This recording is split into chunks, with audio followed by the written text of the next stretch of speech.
Well, hey, folks, welcome to the More Summer 2020 Adventures Day 55. It's August the 19th, 2020. We had a great day today. I'm just telling you straight up from the get go. It was a good day. All right.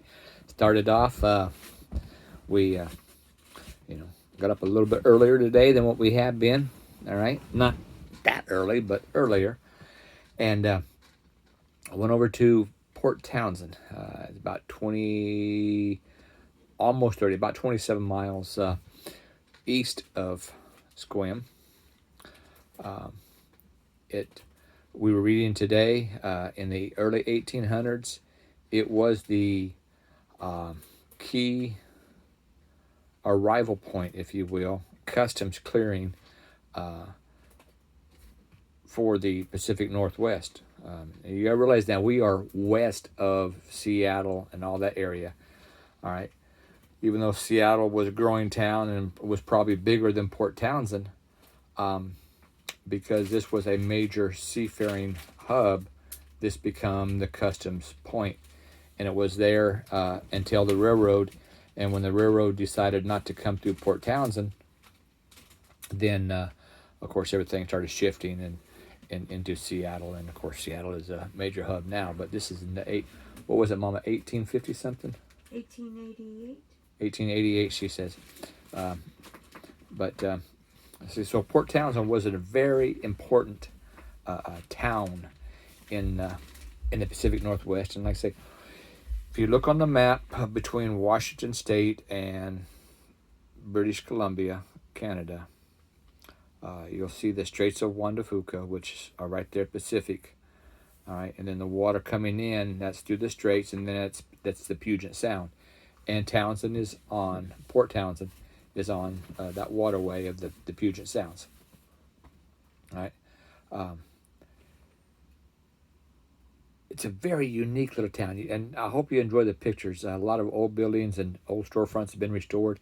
I like to take the pictures of the paintings and stuff, say from the 1930s even, or even the 40s, where they painted the advertisements on the side of the buildings on the old brick and everything. Some of these are still there, so I took a lot of pictures of those. Just something that I like. Okay, so I took pictures of it to share with you. Hope you like it. All right. So we spent probably about an hour, maybe an hour and a half in Townsend. The American Legion. There's some pictures there of the flags and the American Legion. It is named after an individual from Port Townsend, high school graduate, played football and all that. He was the typical all-American boy. Joined the Navy, went into the Seabees, the Construction Battalion 11, and was killed in Vietnam. Okay, and is a Medal of Honor recipient. So the American Legion post there in Port Townsend is named after him, and you'll see those pictures. And I also took a picture of the placard and everything, so you can read the citation. All right, but like I say, he was a Medal of Honor winner, Navy CB during Vietnam. Okay, then we went to Fort Woodin.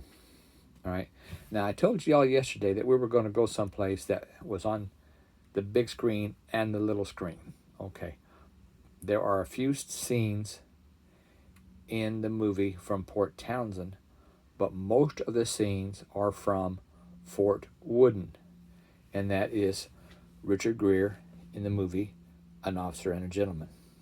All right. I like that movie. All right. When we were here about 12 years ago, I went and spent probably a couple hours just by myself driving around Fort Woodin and taking pictures. I've lost those pictures. I don't know where they are. Okay. I just as well as lost them. So the wife and I drove around today and got pictures of them. Had some deer come right up to me. They weren't 6 feet away, really. A doe and her young fawn. The fawn was just losing its spots. You could still see some spots, but she wasn't getting very far from her mama. I'll tell you that much. But the hangar there, it's a green, large green building. That's where Greer and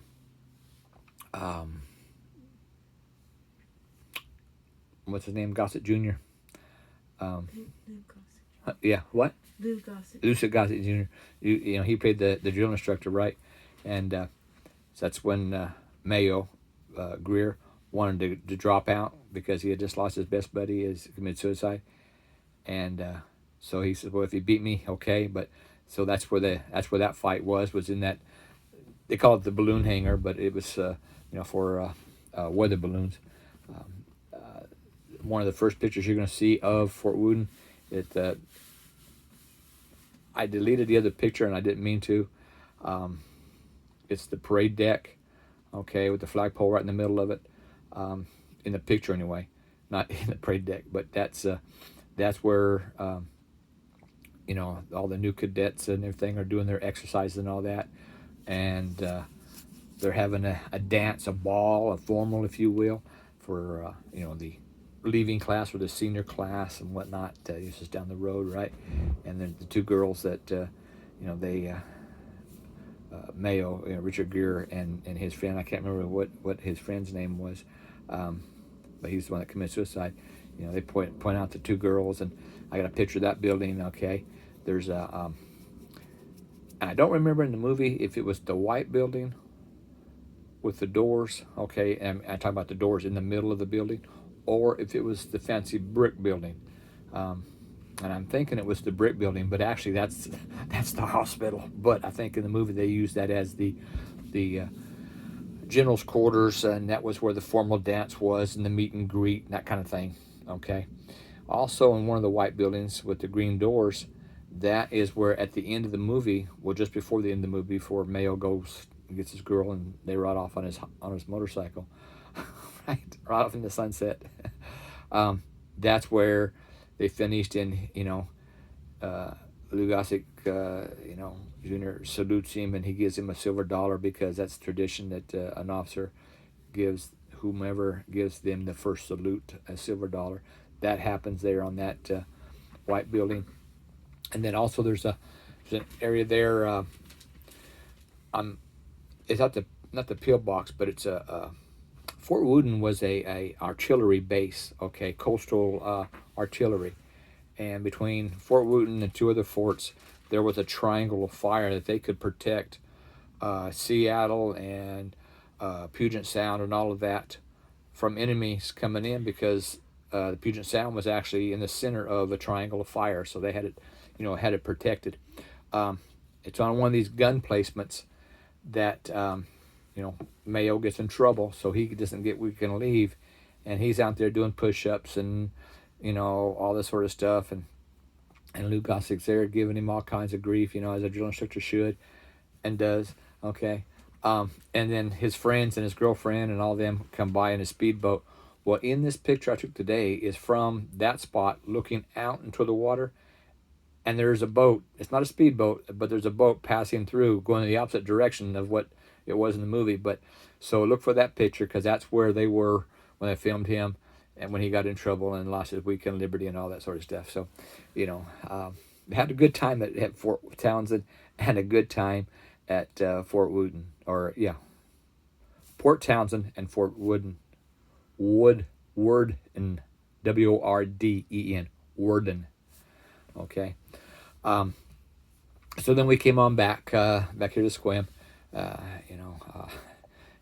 say, it was a good time. I enjoyed it. Okay.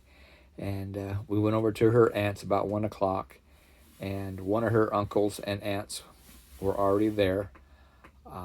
And then while we were there, her mother and her brother showed up. And they flew in from Phoenix this morning.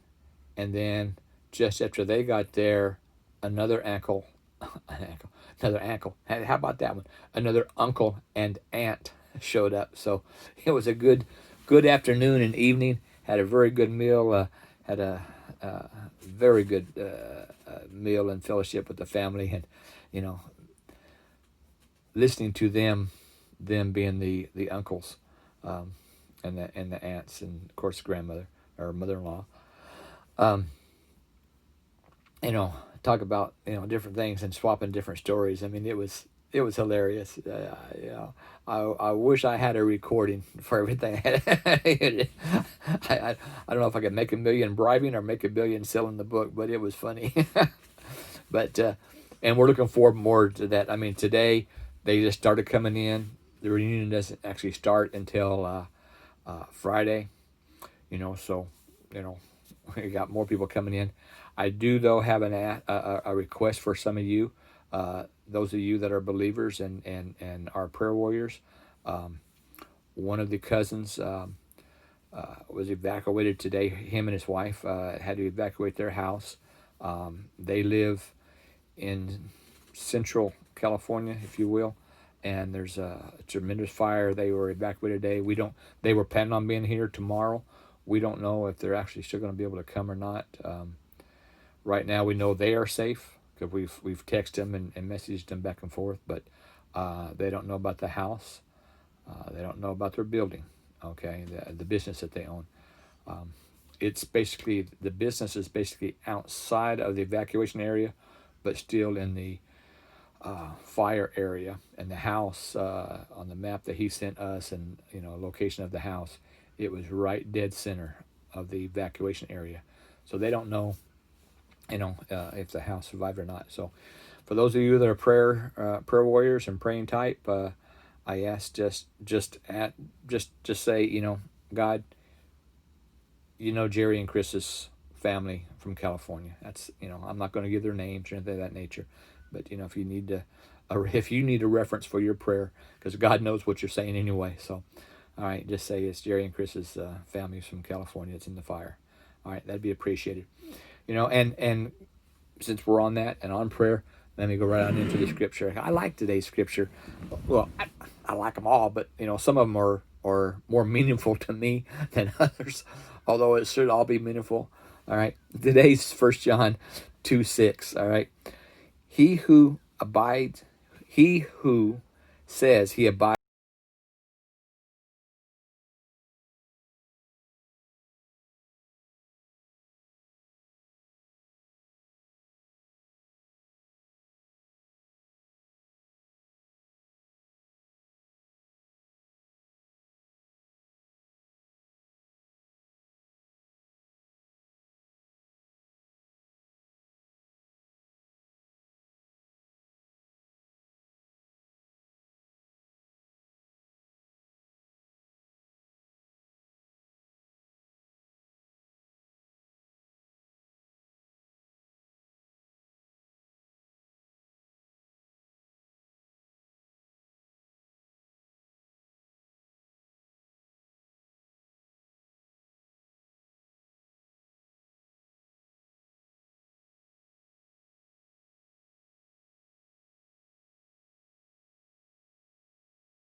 We'll see you tomorrow.